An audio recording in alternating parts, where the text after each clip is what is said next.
Greetings and welcome to lecture number 9 on fluid dynamics. This lecture we are going to discuss another important flow measuring devices, that is pitot tube. So unlike venturimeter and orifice meter, pitot tube can also be used for measuring the velocity in open channel. It measures the velocity, in fact, not directly discharged, unlike venturimeter and orifice meter. It measures the velocity at one particular point, and later on discharge we can calculate it by multiplying that velocity with the cross section.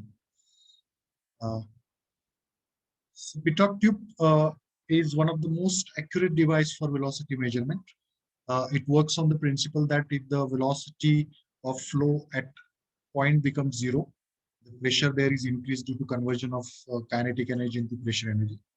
Suppose if this thin glass tube is inserted in a flow passage, as per the principle that velocity here becomes zero and the pressure there is increased, so it can be reflected because this is a normal liquid level, and the level above this particular level, the level in the tube above this liquid level is nothing but the dynamic, or that is because of the conversion of kinetic energy into pressure energy.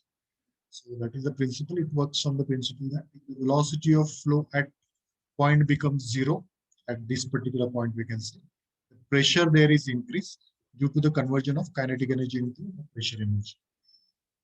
So it's a in simple form, it mainly consists of a glass tube in the form of 90-degree bend of short length, open at both ends. It is placed in the flow with its bent leg directed upstream, so that the stagnation point is created immediately in front of the opening, as shown in this figure. The kinetic energy at this point gets converted into pressure energy, causing the liquid to rise in the vertical limb above the general level. And this particular head is called as the stagnation head. If we apply the Bernoulli's, because this is again the application of Bernoulli's equation. So if we apply the Bernoulli's equation between 2 points, one point is slightly away from the front at the same level, and 2 point is exactly at the inlet of the glass tube. So if we apply the Bernoulli's equation between these 2 points, so that is P1 by gamma plus V1 square by 2ig plus Z1, that is equal to P2 by gamma plus V2 square by 2ig plus Z. Now Z1 and Z2, because both points are at the same elevation, so Z1 and Z2 can be cancel each other. So P1 by gamma, this is nothing but H. So this is static head at 1. Here the velocity at point 1 is non-zero, so we call that as a V, so V square by 2g. That is equal to P2 by gamma, that is pressure at point 2, that is a stagnation pressure, a stagnation head we can say, that is H plus, this is pressure head. So instead of P2 by gamma, we can write H plus, capital H plus small h. And velocity here it is 0. So instead of V2 square by 2g, we can write 0 here because the fluid is stagnant here. So after rearranging, we get this velocity. This is theoretical velocity. Actual velocity is generally obtained by considering the coefficient of velocity CV. So CV is nothing but actual velocity upon theoretical velocity. In that case, CV value is close to 1. It varies from 0.96 to 1. So this is a theoretical velocity. So again, in this case, by measuring the H is the dynamic head. So by measuring the dynamic head, we can calculate the velocity. So where the P1 is the pressure at 1, that is a static head. V is the velocity at 1, that is free flow velocity. P2 is the stagnation pressure at 2. And H is the dynamic pressure, which is equal to the difference between stagnation head and static head. So this is about the pitot tube. Another version of pitot tube that is called as a pitot static tube. Pitot static tube, it mainly consists of 2 concentric pitot tubes, so tube inside the other. So this is one tube and this is another tube. The annular, so the annular space in between is as shown in figure. The outer tube has additional 2 holes drilled perpendicular to the direction of flow. So this outer tube measures the static pressure. So that's why it is called the static head. And there's a liquid in this level. So these two tubes are connected to the U-tube differential manometer. So if we see this outer tube, which measures the static pressure, it is connected to this tube. And the inner tube, which generally measures the stagnation, and because the fluid here becomes stagnant, it takes into account. So inner tube takes into account the velocity head as well. So this is inner tube. So it is directly connected to the so in a inner tube, it's directly connected here. So it has a higher pressure, so it deflects this manometric fluid. So X is the deflection, and that deflection is equivalent to velocity head, because this is static head, which is connected here. So these points are connected here. So this is static head, and this is stagnation head. So this tube measures the stagnation head, and the outer tube, that annulus portion, it measures the static head. So the difference, it gives the dynamic head. So that is, this is actually not the head, it is deflection, and the dynamic head is calculated by using this expression H. So this is about the pitot static tube. So the difference between pitot static tube and pitot tube measures the stagnation head, while pitot static tube altogether, it measures the dynamic head. So sometimes in MCQ question can be asked, pitot tube and pitot static tube. It measures the, and most of the cases the pitot static tube is used because it directly gives the dynamic head. So in order to use pitot tube, it is always associated with piezometer as well. So for measuring pipe flow. So if the differential manometer is connected here, it gives H value. Now, velocity of, in order to measure the velocity of flow in a pipe, different arrangements are used. So here, if we are using pitot tube, it is always associated with piezometer. So the difference in level between piezometer and pitot tube, that gives, that difference is nothing but H. So H is called as a dynamic head. In another arrangement, this type of arrangement can be used for measuring pipe flow. So this is pitot tube, this is piezometer. They are connected to U-tube differential manometer. So maybe if the different fluid is used, so if the same fluid is there, then it is H. If some manometric fluid is used here, then it may measures the X, that is the formula, that is this formula we can use. So at present, it is a manometric fluid, means this is X. If it is the same fluid, then it is directly the H. It is not possible in that case. So this is X only. So H is calculated by using this expression, that is SM, because it shows some different colors. So this is not H, this is X. X is the deflection of manometric fluid. So this type of arrangement is called as a pitot tube and piezometer. They are connected to U-tube differential manometer. This is a pitot static tube, which is connected to U-tube differential manometer. Now, in this case, is also this is X. 7.3 is X.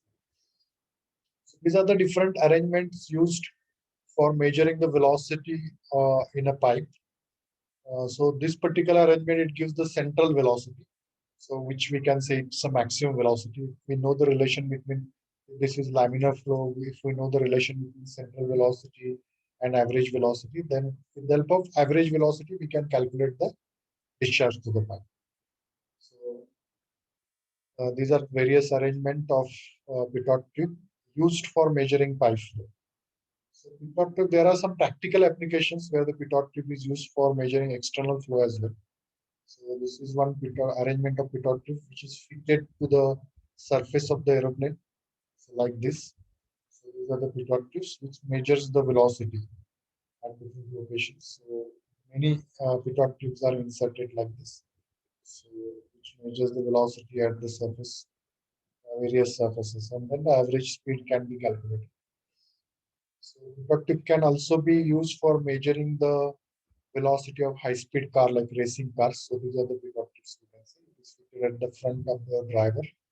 So this is directly connected to the speedometer for getting the value. It is also used for measuring the ship boat flow or the high-speed boat or the submarine speed. So such kind of arrangement is there. So for measuring the boat flow as well. This is a typical arrangement of pitot tube. This is pitot static tube because the two holes are provided at the circumference, perpendicular holes. So the outer, this is outer tube, it measures the pitot static tube. Inner tube, it measures the pitot directly like this. Tube measures the stagnation. This is directly calibrated in terms of the velocity. Such type of commercial devices are used. So pitot anemometers are also used. So directly this head is calibrated in terms of velocity and is the form of display anemometers. These are different devices where the pitot tube is not only used for measuring the pipe flow, can be suitable for measuring free flow like speed of the aircraft, then speed of the high-speed car, speed of the boat, and in the wind tunnel also it is used for measuring the air velocities. And we'll see some numerical on pitot tube. So it is also used for measuring the submarine speed as well. So submarine is fitted with a pitot tube, moves horizontally in sea. Its axis is 12 meters below the surface of the water. So the axis of the pitot tube. The pitot tube fixed in front of submarine and along its axis is connected to two limbs of U-tube containing mercury manometer, the reading of which is found to be 200. Find the speed of the submarine, like the specific gravity of the sea level at that is 1.025 times the fresh water. So given quantities, the reading of manometer is given. Specific gravity of mercury and is given. So there is only one formula associated with pitot tube, that is V is equal to CV under root 2GH if CV is given. If CV is not given, we can use this formula, where H is the dynamic head, which is the difference between the stagnation head and static head. Now here, this U-tube manometer directly measures the H. By using this expression, we can calculate H. H is equal to X into bracket Sm by Sl minus 1. So after putting the value of X and Sm Sl, we can calculate H. And we can calculate the velocity of submarine mass. It's around 25 kilometers per hour.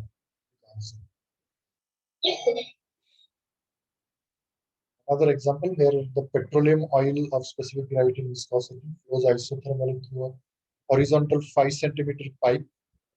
So this is an example of pipe flow. The pitot tube is inserted at the center of the pipe, and its heads are and its leads are fitted with the same oil and attached to U-tube containing water. The reading of the manometer is 10 centimeter. Calculate the volumetric flow rate in meter cube per second. Coefficient of pitot tube is given, that is 0.98. Now here the reading is given, that is X is equal to 10 centimeter. That is also equal to 40. That is 0.2 meter of H. Containing water. 0.2 meter of specific gravity. Actually, this is wrong. This is 10 centimeter of. This X is 10 centimeter. This is specific gravity of manometric fluid is given, that is Sm is 13.6 because while having specific gravity 0.1 13 divided by 100 0.1 viscosity we can convert at 13 cent. Coefficient of pitot tube is 0.98. Diameter of the tube, that is horizontal pipe, is given, that is required for discharge. So corresponding area we can calculate. Now here velocity is CV into under root 2GH. Here the CV is given 0.98. H we can calculate by using, so this is actually 10, and deflection is 10 centimeter, not it is point. So X is 0.1 meter. Sm, it is actually not mercury, the water is given. So Sm is 1. and this is SL is 0.9 minus 1. So H comes around 1.411 meter. So velocity is 5.156 meter per second. And the volume flow rate, now here the relation between, this is actually a central velocity, which is maximum. If the relation between central velocity and maximum average velocity is given, then we have to consider that average velocity for, because in the discharge formula, velocity is always the average velocity. But in this case, the no relation is given, that we can take as it is. So Q is equal to area into velocity. That way we can calculate discharge. Discharge Q is 0.01 meter cube per second. This is the discharge. This is the example where the pitot tube is used for measuring the discharge to the pipe, like venturimeter and orificemeter. But in this case, it doesn't directly calculate the discharge. First, we have to calculate the velocity, and later on, by using continuity equation, we can calculate the discharge. Then the next numerical, where the pitot tube is mounted on a car, in front of car, and air-water differential manometer is connected to the pitot tube, and which shows the deflection is 100 mm of water. When the wind is blowing against the direction of motion of the car at the velocity of 15 km/h, if the density of the air, that is actually obviously the specific density weight, and for air and water is given. Find the velocity of car, take the pitot tube constant as 1. So here the deflection is given, that is 0.1 meter of water. Density of air is given. Density of water is given. This is acts as a manometric fluid. So specific gravity of manometric fluid is considered as 1. Specific gravity of the flowing fluid is air in this case. So its specific gravity SL is, so ignore this terminologies. SM is 1. SL is 0.0012. Velocity of wind is given, which moves opposite to the direction of flow. So we have to subtract this velocity from the, because when we measure the velocity, there is a contribution of wind velocity as well. Coefficient is this. So again, the same expression we can use where CV value is 1. H value we can again calculate by using same expression X. So here SM is 1, SL, because it's a air water manometer. So air is used as a flowing fluid, that SL is with respect to water, it is 0.0012. So corresponding to this. So this divided by this we can say. So instead of this, we can write that is 9810 divided by 1, that is 1. And 9810 divided by 11.85, that gives us SL. So H value comes around 82.68 meter of water. So because we have to measure H in meter of flowing fluid. So flowing fluid is air in this case. That's why it is 82.68 meter of water. So by putting the value, the velocity measured by pitot tube is 40.27 meter per second. But that is not the velocity of car, because here there is a contribution of the velocity of wind as well. So the velocity of car is V minus wind velocity. So it comes around 36.11 meter per second, or we can have 130 kilometer per hour. So this is velocity of car. So this way the pitot tube can be used for measuring the car velocity. And most of the car, this particular pitot tube is directly connected to the speedometer for measuring the car speed as well. So that's it from this particular topic. At the end of this particular session, you will be able to describe pitot tube, pitot static tube with the measuring techniques, different configuration, different arrangement for the measurement. You can easily describe. Use of pitot tube, it directly measures pitot static tube only, pitot stagnation head only, and pitot static tube is directly measures dynamic head. So that is the difference between them. So in order to measure the velocity, pitot tube always associated with piezometer. You can derive and you will be able to derive an expression of velocity using pitot tube, and also calculate the velocity using pitot tube for various situations. So with this, we have completed this session.